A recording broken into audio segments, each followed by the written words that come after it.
us, the idea of attending a lecture conjures up horrible memories of some prof just droning on in Economics 101.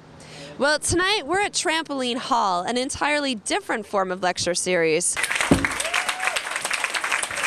Welcome to Trampoline Hall. Trampoline Hall is a monthly lecture series that takes place here at Sneaky D's, although it has not always, wherein people give 12-minute lectures on subjects with which they are not professionally expert. It can be something they know a lot about, it can be something they've done a huge amount of research about, it can be a lifelong obsession, but it cannot be a subject on which they are professionally expert. And then when it is over, if there is something that you don't know, if there's something you're not sure about, after the lecture is over, we have a question and answer period. Tonight, the first person up is Craig Rodmore, who will be lecturing on quotations and things people have said. So, my topic, quotations, my shameful recourse, Bartlett's quotations. John Bartlett, who said, "I have gathered a posy of other men's flowers, and nothing but the thread that binds them is my own." Tennessee Williams, who on the other hand quotes William Saroyan, who writes, "In the time of your life, live," and adds to this, "That time is short and doesn't return again. It's slipping away while I write this and while you read it, and the monosyllable of the clock is loss, loss, loss, unless you devote your heart to its opposition." Finally, because people who aren't famous say things too, there's my friend Rob Mitchell, who maybe a dozen years ago uttered the unforgettable pronouncement, "I live for floor hockey." That's all.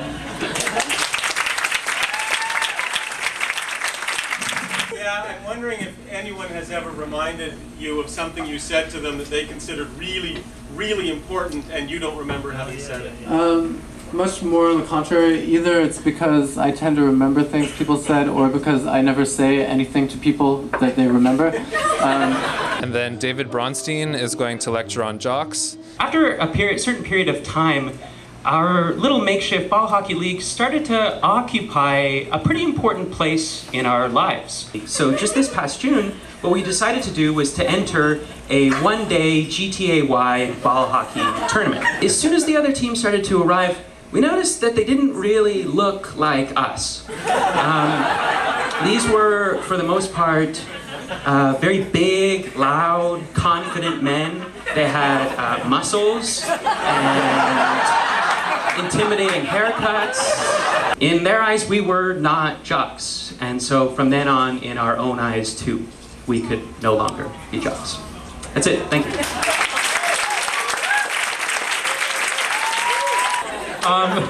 Yes, you ma'am. When you first showed up at the tournament and you saw all these very jockey teams, did you have a moment where you thought that it would be like a Disney movie and you would be the triumphant underdog? No.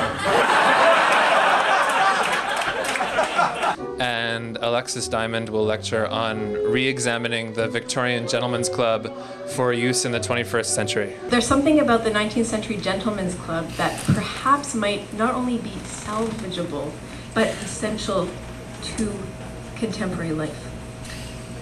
Let us go into the journey. All right, here we all are in this room together and we're enjoying it very, very much. Why do we enjoy it? Because we don't do it very much.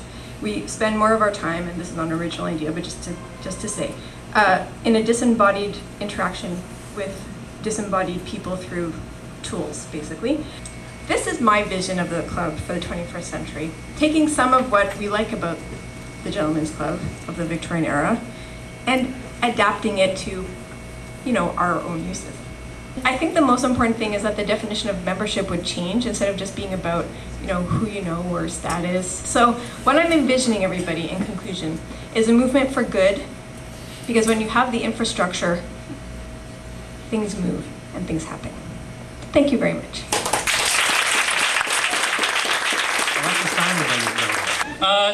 All right, okay, so there's a Steve Gato in the booth, yes.